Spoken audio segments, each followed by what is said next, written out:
Pemirsa, mendekati minggu keempat eskalasi konflik di Timur Tengah, Garda Revolusi Iran terus melancarkan gelombang serangan baru dalam operasi True Promise 4 atau Janji Sejati 4.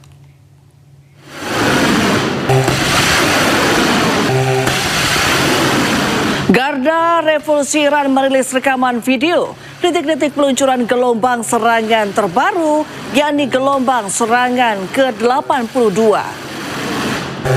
Garda Revolusi Iran (IRGC) mengklaim gelombang serangan ini menargetkan sejumlah lokasi di Israel.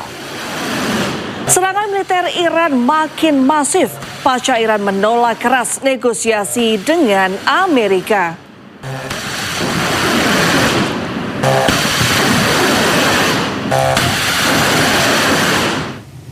Presiden Amerika Serikat Donald Trump mengklaim tengah berbicara dengan orang penting dalam rezim Iran untuk mencoba mengakhiri perang. Namun Trump memastikan perbincangan digelar bukan dengan pemimpin tertinggi Iran yang baru, Mojtaba Khamenei. Very strong talks. We'll see where they lead. We have major points of agreement. Well, they're not going to have a nuclear weapon. That's number one. That's number 1, 2, and 3. They will never have a nuclear weapon. They've agreed to that. So we've had very strong talks. Mr. Witkoff and Mr. Kushner had them. They went, I would say, perfectly. I would say that if they carry through with that, it'll end that problem, that conflict. They want very much to make a deal. We'd like to make a deal too. And if it goes well, we're going to end up with settling this. Otherwise, we'll just keep bombing our little hearts out. Speaking with in Iran? A top person, don't forget. We've wiped out the leadership phase 1, phase 2, and largely phase 3. But we're dealing with a man who I believe is the most respected and the leader. It's a little tough. They've wiped out everybody. Is that the Supreme Leader? No, not the Supreme Leader. We don't. Well, nobody heard of the second Supreme Leader, the son. Are these Nobody. We have not heard from the son. Every once in a while, you see a statement made, but we have not. We don't know if he's living. Sementara itu dikutip dari media Arab Saudi Al Arabiya yang mengutip media Israel, menyebut pemimpin tertinggi baru Iran juga telah sepakat bernegosiasi dengan Amerika Serikat.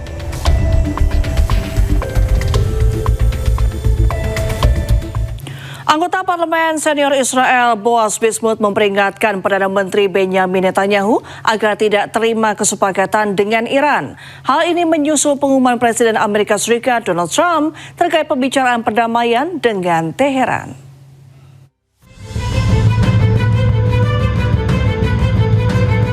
Pada hari Selasa, anggota Parlemen Senior Israel Boaz Bismuth memperingatkan Perdana Menteri Benjamin Netanyahu agar tidak menerima kesepakatan yang tidak menguntungkan dengan Iran.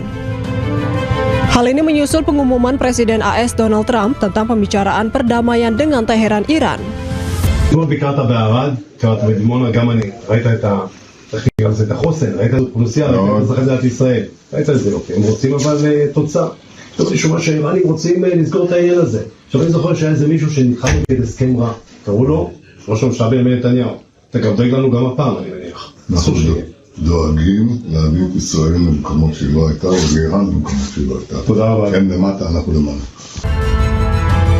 Sebelumnya, Trump mengklaim di akun Instagramnya telah berdiskusi terkait perdamaian dengan Iran dan menunda serangan terhadap pembangkit listrik Iran selama 5 hari. Ia juga memberi Iran batas waktu 48 jam untuk membuka kembali Selat Hormuz atau AS akan menghancurkan pembangkit listrik negara itu. Sementara Ketua Parlemen Iran Muhammad Ghalibaf melalui akun media sosial X membantah telah terjadi pembicaraan dengan AS. Ia menuduh Trump membuat klaim tersebut dalam upaya memanipulasi pasar dan menurunkan harga energi. Diketahui konflik antara AS, Israel, dan Iran terjadi sejak 28 Februari dan masih berlangsung hingga kini. Presiden Amerika Serikat Donald Trump memerintahkan menunda serangan ke Iran selama 5 hari.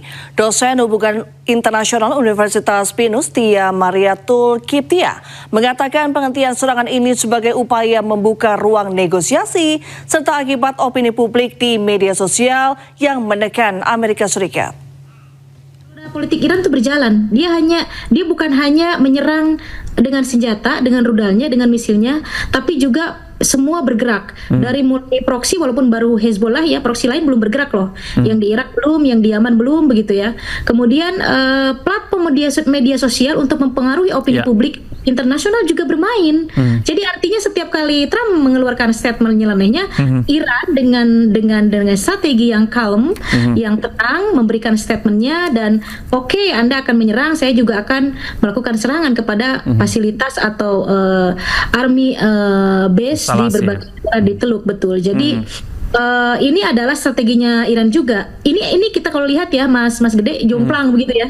Bahasa kitanya tuh jomplang. Trump dengan statement nyelenehnya, kemudian Araghchi sebagai representatif dari Iran sangat tenang, kemudian sangat mempengaruhi publik dan dia sanggup menghadapi berbagai international news dari Western, dari CNN, dari CNBC, dari berbagai media dari Amerika. Dia sanggup dan dengan Inggris yang bagus dia memperlihatkan bahwa Iran masih kuat dan tetap akan melanjutkan serangan, dan ini bagus untuk Iran. Dan kita tidak tahu padahal sebetulnya betul nggak senjata Iran masih memadai begitu ya? Ini benar-benar strategi dari Iran yang saya pikir membuat Amerika jadi ragu untuk terus melanjutkan perang dan memenuhi keinginan Israel begitu. Ya Mbak, jika Anda melihat sikap Trump yang tadi Anda bilang ini ada semacam kekhawatiran, kalau kita lihat ya Mbak ya, ada statement yang agak berubah-ubah yang tidak konsisten, sementara Iran menyikapi itu dengan tenang. Kalau Anda melihat secara psikologis Trump sendiri seperti apa nih Mbak? Tertekan. Jadi saya melihat satu sisi dia ingin mendukung Israel, dia ingin komitmen dengan Israel, tapi sisi lain dia juga harus mengamankan posisi politik di dalam negerinya. Dia juga harus mengamankan sekarang posisi BBM di Amerika sudah naik 3 kali lipat. Dia ada kekhawatiran itu terjadi chaos, terjadi pemakzulan, kemudian tidak ada aliansi yang menolong dia, yang mau join memerangi Iran. Nah itu juga menjadi pertimbangan-pertimbangan. Dan kita melihat bahwa beberapa statement Trump saat ini sudah mulai melemah dibanding di awal-awal ya, Mas Gede. Dan harapan saya mudah-mudahan betul prediksi saya bahwa 2-3 minggu setelah Lebaran ini perang akan berakhir dan mereka kembali ke meja perundingan. Ini artinya bahwa memang politik luar negeri Amerika Serikat sangat berperan penting dalam menghentikan serangan Amerika Serikat ke Israel nih Mbak ya? Ya, hanya Iran. Kita tidak butuh mediator. Saya melihatnya ya, perang ini tidak butuh mediator, tidak butuh siapapun, hanya Trump yang bisa menghentikan. Ketika Trump menyebutkan akan stop dan dia tidak terpengaruh oleh faktor eksternal, dalam hal ini Israel, perang ini akan berakhir.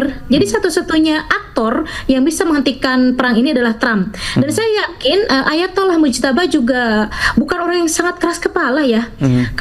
Kalau Trump masih melihat bahwa Ayatollah Mujtaba sebagai ancaman, itu salah besar. Berarti Trump memang belum memahami tentang sistem politik Iran.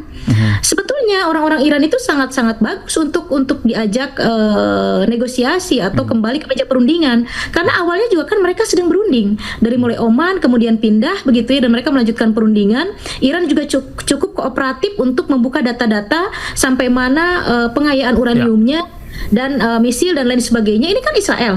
Masalahnya adalah Israel, biang keroknya adalah Israel. Itu saja. Jadi kalau Trump konsisten saja, war will end, ya sudah selesai. Kemudian dilanjutkan dengan perundingan kembali, dan saya pikir Ayatollah Mujtaba akan kooperatif begitu ya.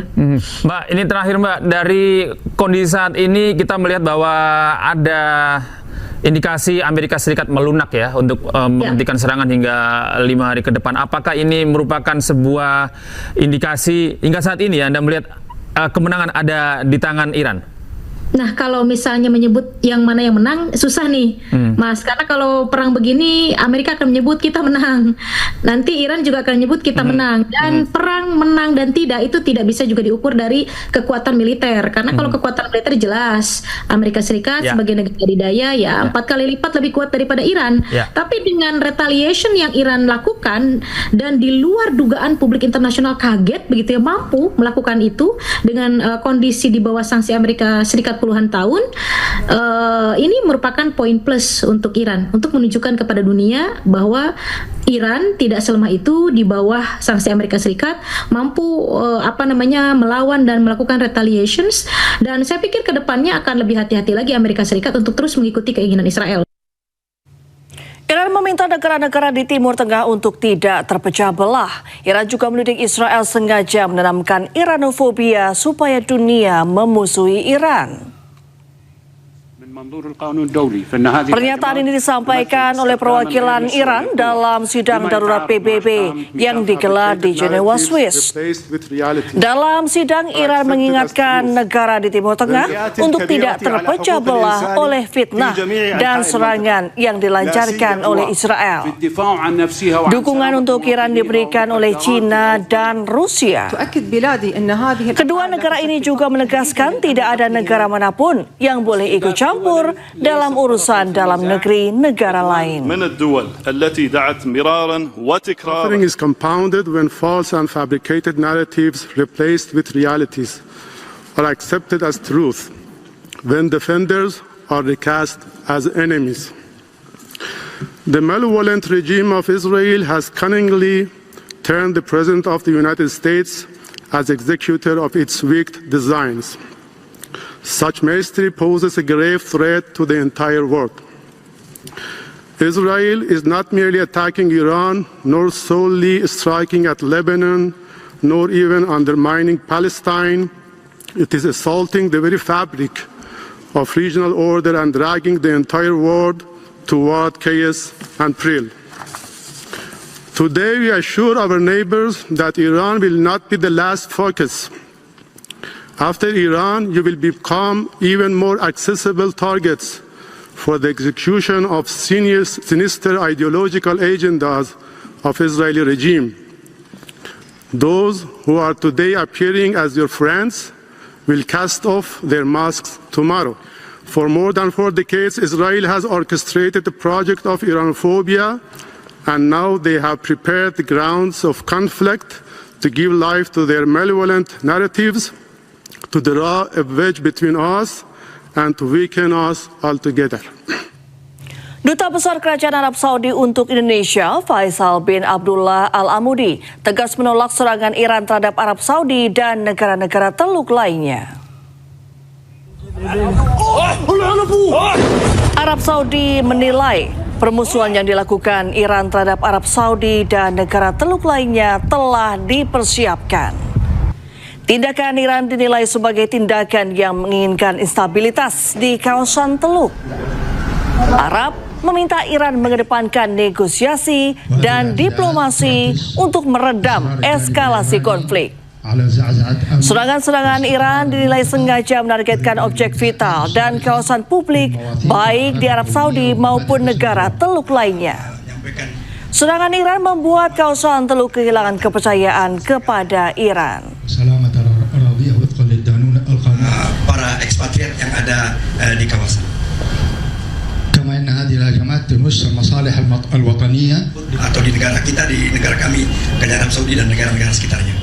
نحن نؤكد بأن الجانب الإيراني لن يحقق أي مكاسب من هجماته على المملكة العربية السعودية ودول مجلس التعاون. Tidak akan mendapatkan hasil apa-apa bagi Iran itu sendiri. بل بالعكس سوف تفضي إلى نتائج عكسية تزيد من معاناة إيران وعزلتها ekonomi dan juga secara regional di regional. كما أن هذه الهجمات تؤثر على التضامن الإسلامي لا سيما إنها موجهة